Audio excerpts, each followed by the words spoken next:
Good morning, Jamaica Miles. Good morning, Shawn Young. How you doing? I'm doing all right. Good morning, everyone. Good Once morning, again, back. everyone. Focus Friday. Focused Fridays Back in the building. with a new logo from the fabulous Sophia. Such a wonderful. Listen, person, all the isn't work she? that she does. Listen, we need to have Sophia on one time. You know what? You're absolutely right. And we I need just to introduce the people to Sophia again, but live and like hearing yeah, our own words. like they saw her photo, but Yeah. they need to hear from Sophia because we have the privilege of being. I'm getting us off track. So, anyways, it's Friday. It's Friday. It's the weather's warm. It's a little bit rainy. Felt like Cloudy. little tropical warmth today. Yeah, to me. it did. Representative of northeastern schizophrenic weather patterns that we've been dealing with. Oh, it was like 70 the other day, and then it was cold and rainy, and now it's tropical. It's like it is what it is. But yeah, weather's great. I'm feeling good. We're here. It's Focus Friday. It's early in the morning, not evening. If y'all remember last time I said, hey, I really appreciate these evenings. We're back here in the morning. Yeah. Which is all right. I can rock with it. I think it was the right thing to do. So happy to be here and to be able to have these continuing conversations that talk about the local, how it's connected to the global, because I am finding that reoccurring theme for us that we are able to lift up this interconnectedness that we all have. That's right. Because what happens in our city matters elsewhere, and what happens elsewhere matters in our city for a number of reasons. So we just ended Ramadan. Yeah, let's talk about that. Yeah, we did. And Eid Mubarak to those who had celebrated. Some folks know that I fasted for Ramadan. Yeah, it was my first time ever fasting. Ever. Wow. And it was your longest. First time fasting, and you took you took one of the. The season, the days are getting longer, not shorter. You went through it. How was that experience? And what made you do it or want to participate in it in the first place? Yeah. Well, I saw a reel on Instagram. A Palestinian had called an action, said, fast for Gaza as an act of resistance, as an act of solidarity and support. And fasting is something that's been used throughout social justice history, right? Yeah. And so as a woman of faith, as a social justice warrior, like the stars were in position for this tribute. It made a lot of sense. I didn't know in that moment what it meant. Yeah. And I had wonderful support. Yeah. Wonderful support. Fatima Esat, who is a social justice warrior, we met back during the education fight.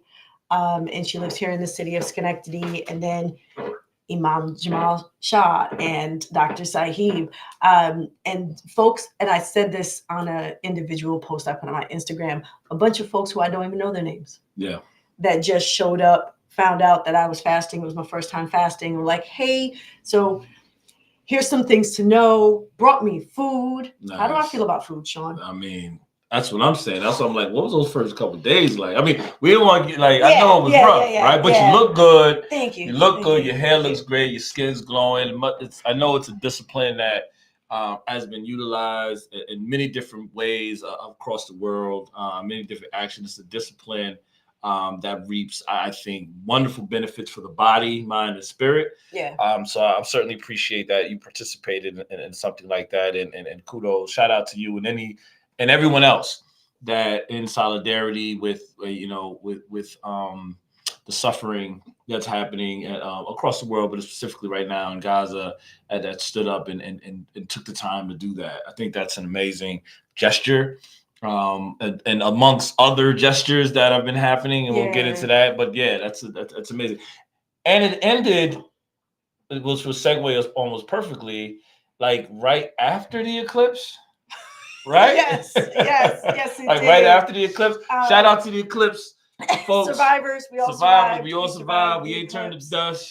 The world didn't end.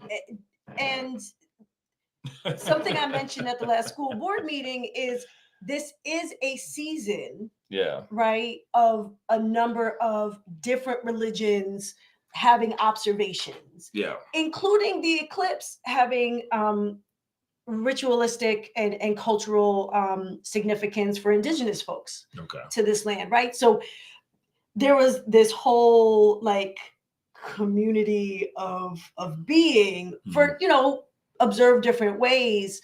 And it did allow for me to have a deeper and expanded understanding of my own community, right? I had never been in a mosque before.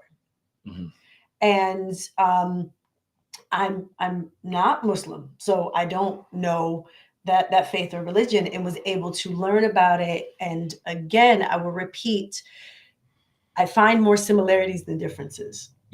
And it was indeed a coming together, a call for justice, focusing on Palestine, but also recognizing the global cry for help. That's right. And the need for us to actively be engaged, especially people of faith. If you follow Jesus, it's action. It's not just I talked about it. It's not thoughts and prayers. It's what did your hands do to actually create change. So it was a wonderful experience, and happy to have an ever growing community here in Schenectady that I can be a part of. Nah, absolutely, absolute beautiful thing. I'm just gonna fix this. And just bothering me. And just what? Oh, and just thinking about, I think, you know, so just getting into more of the more mundane stuff with the eclipse. It was, you know, for me, my family and all the eclipse glasses and all the things. That people didn't look up at the sun, and it was wonderful to see it. You know, it was. I mean, we just had an earthquake days before that, and then there's an eclipse, and you have all this stuff happening around the same time, and there's, you know, people like there's some meaning in that, and I don't know if there is or isn't, but I mean, it was a special couple of days to see something like that, to see the moon cross in front of the sun for the first time. For me, it was my first time witnessing something like that. Same. And I actually really appreciate the moment. You know, just being grateful for being here and being able to witness something like that. And then it's back to work and it's back to business. Back to business, because we ain't got time to lollygag or any of that. We got too many things that we need to do. That's right. And including showing up on a Friday morning. Showing up on a Friday morning to get this work done. Morning. Showing up on Mondays to be at city council meetings and listening in to what we're hearing, which we've heard at the previous city council meeting about a resolution for a ceasefire in Gaza. We've heard from a large number of people, Muslim community and others, beyond just the Muslim community, because this is actually a diverse kind of outcry. Right. Many people from many faiths backgrounds have shown up and are looking, to make sure that their voice is heard, that what they're seeing overseas stops, and that we stop the funding of it. And that at least that we acknowledge that, like, we stand in a different place. We stand with justice, not with tyranny. And I think, it was special to witness so many people speak up wonderful words. And if you didn't hear it, like, you can go to YouTube, check out Schenectady City Council meeting. We'll drop the link. Yeah, we'll drop the link and just check out, and you get to hear from yourself what folks had to say from their perspectives about why this matters to them. Right here, all the way across seas in North America, why it matters to them and their community, that we speak up in this moment. And I do want to lift up that the diversity is not just a racial diversity. It's not just a religious diversity. It is also an intergenerational diversity. That's right. One of the voices that spoke up at this last city council meeting, because this is now 2 meetings that has had multiple folks speaking, Mabel Leon, who is known for her civil rights and human rights activism in the city of Schenectady, dating all the way back to the 60s and 70s. So this isn't just, this one group of people and they're going to be gone. Don't worry about it. Mabel's been here how long? Exactly. Gone nowhere. Stayed, and it's always here for the fight. Works with lots of different groups and organizations like oh, there's this granny group that does like anti-war stuff because she believes in anti-war activism. And then there's just a whole host of folks, Palestinian, Muslim, Christian, atheist, agnostic, right? Lots of different folks that all were able to stand together at two different meetings and say, end the killing. Stop the genocide. Yeah. Ceasefire now. You know, the interesting thing is that the feeling for me is that there would be many more people, you know, speaking out. Mm-hmm. You know, not that there isn't a lot, but there would be many more if they weren't afraid of what it means to say, "Hey, I want to see those children stop being killed. Yeah. I want to see these people not be starved to death. Yeah. And I want to see, you know, that this conflict comes to some sort of peaceful resolution, and that bombs and bullets are not going to be the way forward to changing the dynamics. When you think about 70% of the area already being razed to the ground, what does that mean for people? But like, I think that the outrage and the pain at the amount of death that we've seen and the support from our own country for what we've seen overseas is on par with the amount of fear people have with speaking out about it. And I think that that's something that we as a people are going to have to wrestle with for many, many, many days moving forward, because we see it everywhere. Yeah. From our local, from politicians in the world to faith leaders to just regular folks in the community, regular folks in business, etc. There's a fear. We're in a place right now, think about that, where people are feeling afraid or hesitant to speak out, despite maybe feeling that this is wrong, but not are afraid to say something. You know, when seeing starving children. Yep. And seeing orphan children with the limbs, losing limbs, and like at the rate of it that we're talking about, I think that's something that we're certainly going to have to deal with moving forward. And what does that mean? During the Ukrainian war, over 2 years, 500 children died, approximately 500 children died. 2 years. Which is horrible. Which is a horrible tragedy, right? No child should be murdered. No. If we could just end war and not have civilian casualty, and the U.S. has bombed places and killed civilians as well.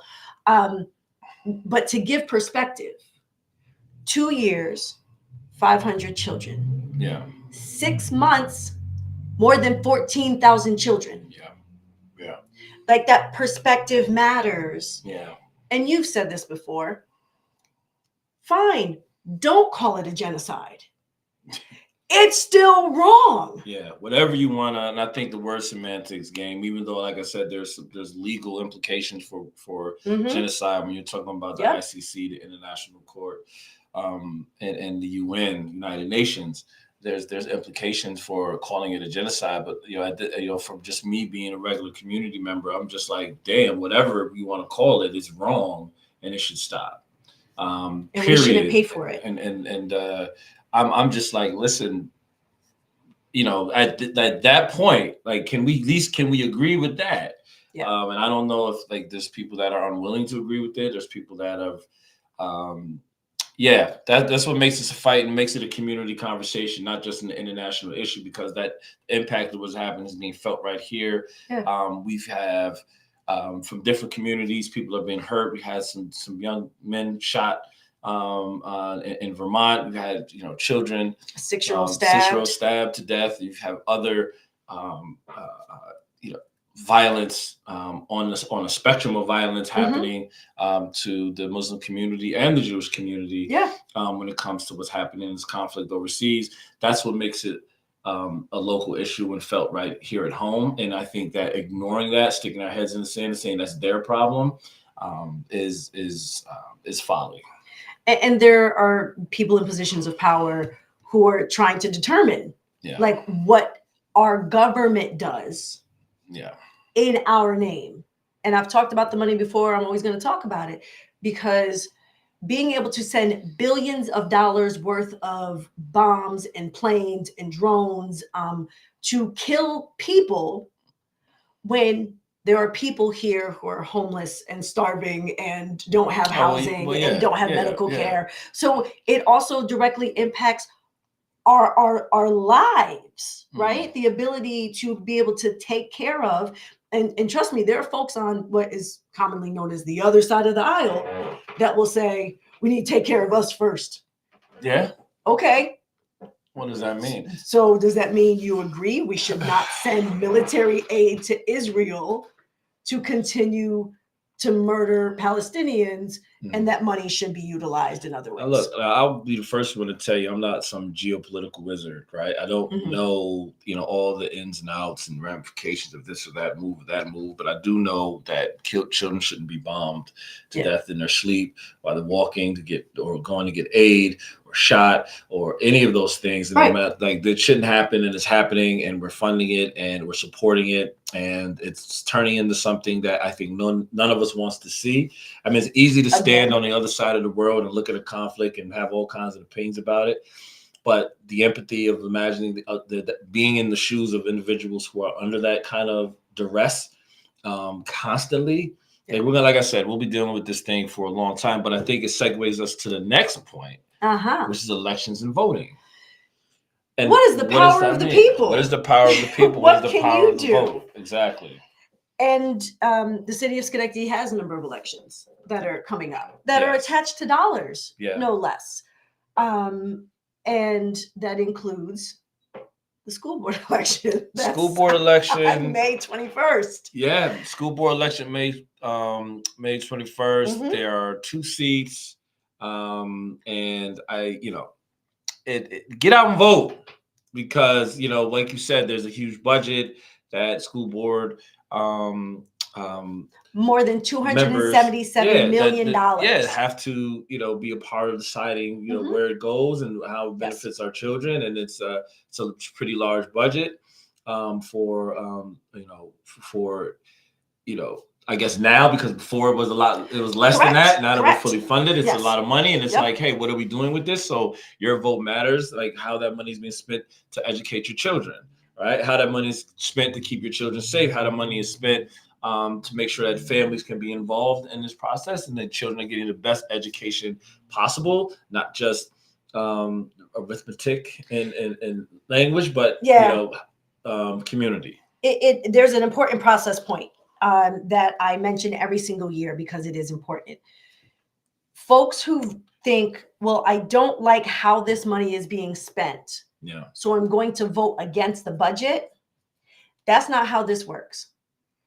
Once the budget is decided, so if you feel a certain kind of way about how the money needs to be spent, your last opportunity to talk about that is on April 24th. At the April 24th school board meeting, before the board, me and 6 other people, vote on whether or not to accept the budget. That is the last opportunity. You can send emails before then. You can reach out on the Let's Talk app. If there are things that you have concerns about how the money is being spent, you need to reach out now because time is ticking. On April 24th, the school board will vote for the budget that's being presented that we then will present to the city. Voting for the budget means you accept us spending that amount of money. If it doesn't pass, it just means we spend less. So it automatically means less programs, less services, less like whatever for our kids. Because a vote against the budget, once it is on the ballot, means you simply think we should not spend that money on our children. You do not get to change how it is spent. Yeah. I can see how that could be confusing for some folks. Because that the what it should be spent on and all of that, those conversations are happening right now. Now. So showing up to school board meeting now may have an impact on but once it gets on the ballot, it's just like whether or not you approve this budget for the children or don't, and then that means that we have to spend less. We spend less, and I think that's something that we have to, but it's definitely the district should be promoting more, for community involvement. And it's not just the budget either. There's other stuff on the ballot. So there's the 2 seats that are up. Myself and Erica Brockmeyer have completed our 3-year terms. Mm. And I can only speak for myself. I am running for reelection, but we won't know until after May 8th who's presented enough petitions to be on the ballot, and how many people are running for those 2 seats. So there's those seats. There also is a referendum that is really an update to the referendum that was approved last year. Yeah. We purchased Keene Elementary. The voters agreed. There's work that needs to be done on a number of our buildings. And as part of the capital project, there is new work that needs to be done at Keene Elementary. It does not change the amount of money, but it does change that what the actual construction is. And so based on New York state law, we have to put it back to the voters. I got you. Right? So, hey, we're not spending any more money. There's still not a tax increase. This isn't something new. It's just because the parameters changed. We have to tell voters, hey, the parameters changed. And then also there's a piece of property that the city is selling. Okay. And that is related to, there's a house that sits on the corner of a piece of property that we do own. And where the line is that actually would cut through, I think it was, I'd have to go back and look. It was cut through the middle of the property or something. No, like their kitchen. Yeah, something like that. Right. And so we're not monsters. And being able to sell to them the land so that we're not like asking them to cut their kitchen. But we have to get approval. People have to say, yes, you can sell this piece of land. Yes, we want you to expand Keene Elementary so all of the children have enough space. Yes, we want all of this money to go to our children because they deserve a quality education. And then decide who are the 2 people you're going to vote for to represent the best interest. So there's a lot, to that's riding on people's participation in voting in this election. So listen, y'all, get out and vote. You heard it here. Once again, the school board election is happening. It's May 21st. Lowest voter turnout for any election. For any election. Unpaid seats. Basically volunteers. I'm a volunteer. Basically volunteers to support our children. Like really the dedication that school board members, that this school board in particular have shown to our kids that actually want to be there. Listen, there's disagreements at times. There's a lot that happens on the school board, but I think that one thing that's true for everyone on there is they care about the kids. Yeah. They care about what's happening with children. They care about the future of children. They want to play some role in supporting children. That's why they take hours out of their to be in these arguments about what's happening with the money, where it's going. But those aren't the only elections that's happening. Right? No, not at all. Because we do have the presidential election. Presidential election is everyone knows about the presidential election. Wait. Does everyone know about the presidential election? And that, what was it? Almost 15% of Democrats put in a blank ballot. I did not know that it was 15%. It was definitely more than 12%. I don't know if it was as high as 15, but I know it was more than 12% when typically it's only 1% of the vote. Want to tell folks why there was a blank ballot? Oh, that was definitely, so that was something, I don't know who even started it. What was the promotion? Who's the ones that led it? But I know that it was a community push, grassroots push, and other push that people put blank on their ballot in New York State, right? In order to signal to the administration, the Biden administration, their unhappiness with their position around Israel and what's happening in Gaza, and the continuing support of the state and its constant kind of bombardment of the area, right? Do I have that right? Like it very much was to say to President Biden and the current administration, no, we're not okay with how you're handling the events in Palestine. Brittany DeBarris, who is a strong anti-war activist and organizer, Veterans for Peace, that is out of, I believe it's Long Island. So she's here in New York. She was one of the leaders of a coalition of groups that put that forward and had amazing success, just like we saw in other states. But so it was a message to the president, and it was the power of the ballot that offered that push. And it wasn't just New York, right? Other states had similar outcomes where it was either you would vote uncommitted, right? So you could actually say I'm uncommitted, or you just put in a blank ballot and vote for no one. That helped push the change at the federal level, right? Like being able to vocalize your opinion in these different ways, whether it's at the ballot with the primary, or if it's with resolutions at different localities, or if it's the protests that are on corners across the capital region every single week. There's lots of different ways that folks are able to show up. But indeed, the ballot is a way to do that. Yeah. And we do have some statewide elections that are coming up as well in November, in the June primary. Yeah. Then, we've got the mayoral, the Albany mayoral race that's happening. Looks like we may have, for the first time in Albany's history, a Black mayor, African-American mayor. Yeah. Also potentially have a for the assembly seat, the 109. Fahey's trying to step up in the Senate to take Neil Breslin's place. But that's contested. Aaron Mayer. That you might know that more than me. I'm just like all these dynamics from Senate to assembly to our mayor to judgeships. Jasper Mills is running for a family court judge.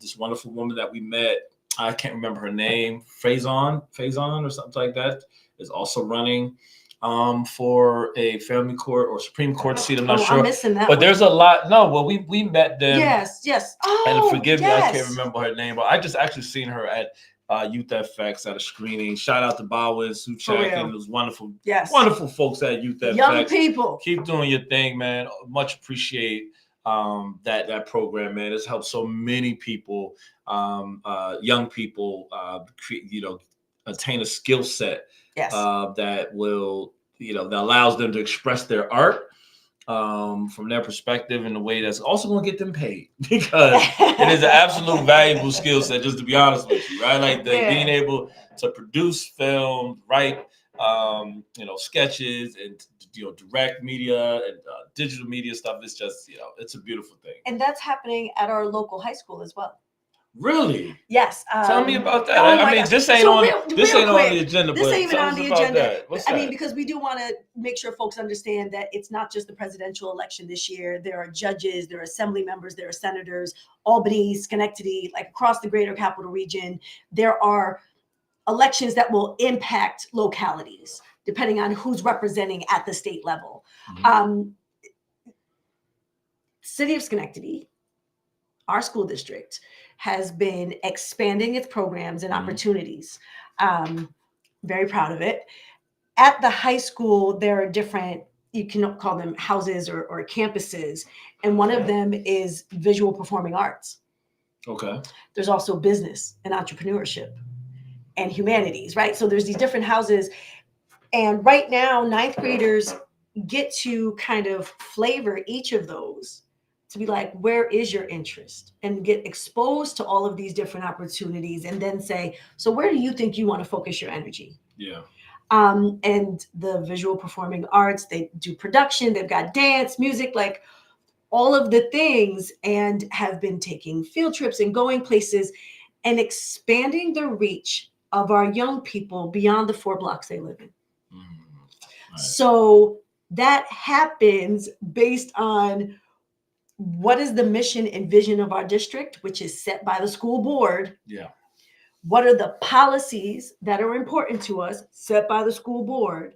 And then how is it implemented by the superintendent, hired by the school board? Mm-hmm. So just this just came full circle. Elections matter. Elections matter. Your voice matters. Yep. Who's in these seats matter. Yeah. Awesome.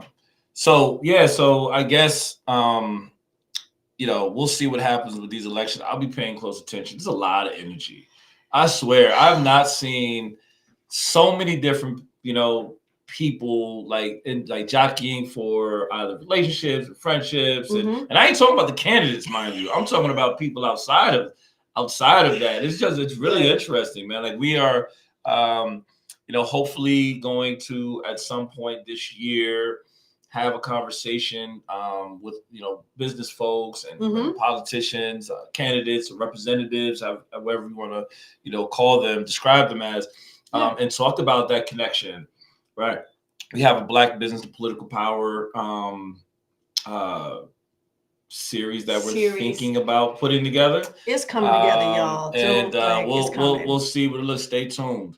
Stay tuned. I had some great conversations with my brother Bowen about it and others, and we'll see what goes with that. But we have some stuff coming up. We have some stuff coming up for sure. I'm always proud of the fact that we recognize the intersectionality and the interconnectedness of our communities.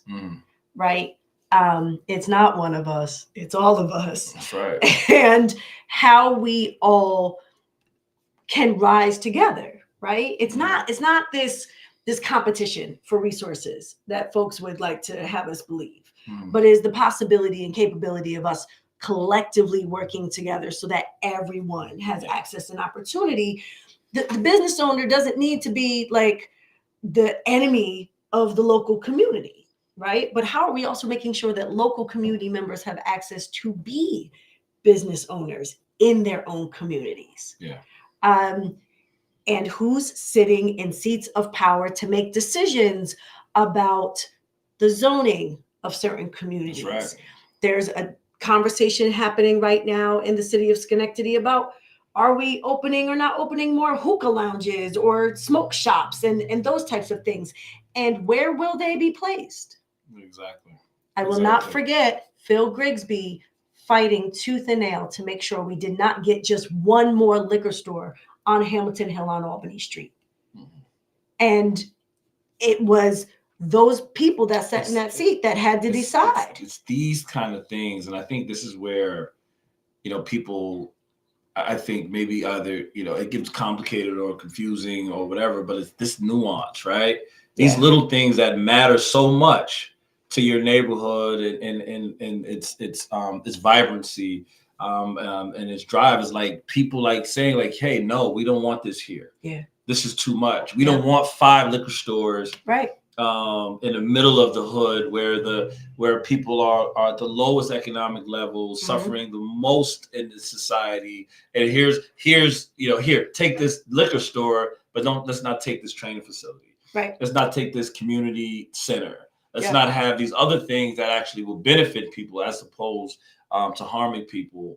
So not that, everyone want to have a drink. It's not what I'm saying, but I think that is important when you're talking about the makeup of a neighborhood and makeup of a community, what's in that community, and like having to say so, and that is what it is.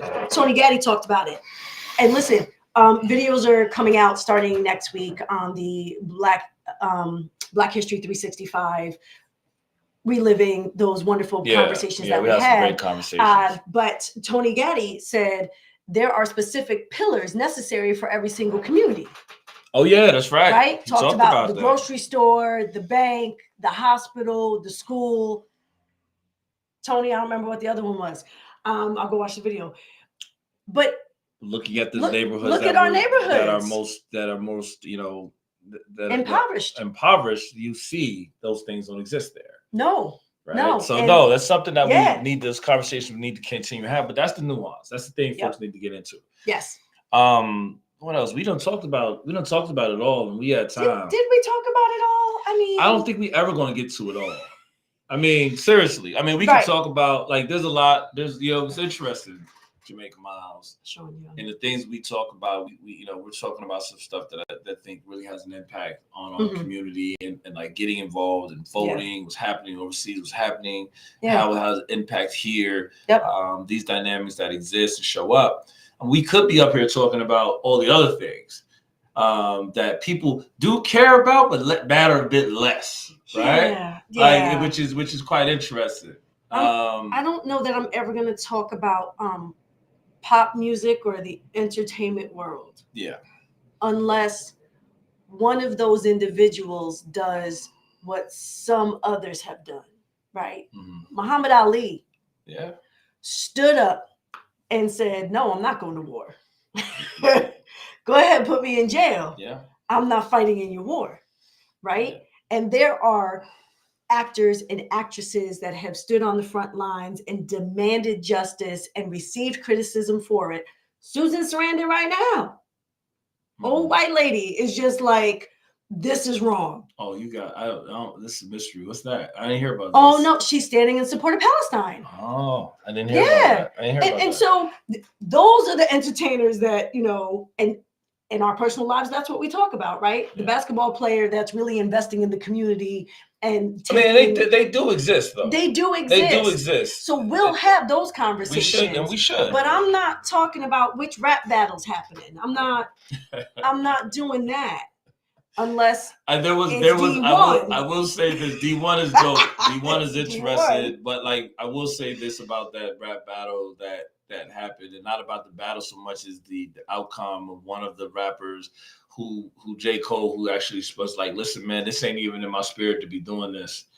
Right? Like I'm trying to do something like I did this because of the pressure, like to admit that live on stage in front of millions of people around the world, to say, look, man, I was getting pressure from y'all. I was getting pressure from my boys about like get back at this dude and all of this type of stuff. He said that shit ain't surviving my spirit. And then it's clowned around the media, like so many different spells. Oh, well, he's apologizing. Like, I'm like, man, to be vulnerable like that, to step, that is not something that a coward does. No. That's some courageous, to be able to stand on your own truth. Like, this is what I'm doing. I was pretty courageous to me. Like I saw a lot of topics about it. And that's kind of why I've talked about, we don't talk about a lot of things that have to do with that world. Right. But I think, you know, being able to talk about that, and I think it pushes back. Like it hurts. Someone wrote something like the rap community is going to be upset with J. Cole. And I'm like, the rap community loves half-naked, the many in the rap community. I'm gonna let me clear, because I'm not saying all people that love rap, but like the rap community is largely in support of a lot of things that are absolutely negative to what happens with us. And I'm like, listen, man, to have someone be able to do that is nothing to do with cowardice. It's courageous as hell to be able to do it and stand on your own truth, despite knowing that people are going to be against that you know, that truth that you have. Our ancestors, they won't criticize the hell out of them. Yeah. Our ancestors' wildest dreams was not capitalism for us. It was liberation and freedom. So we're going to talk about that.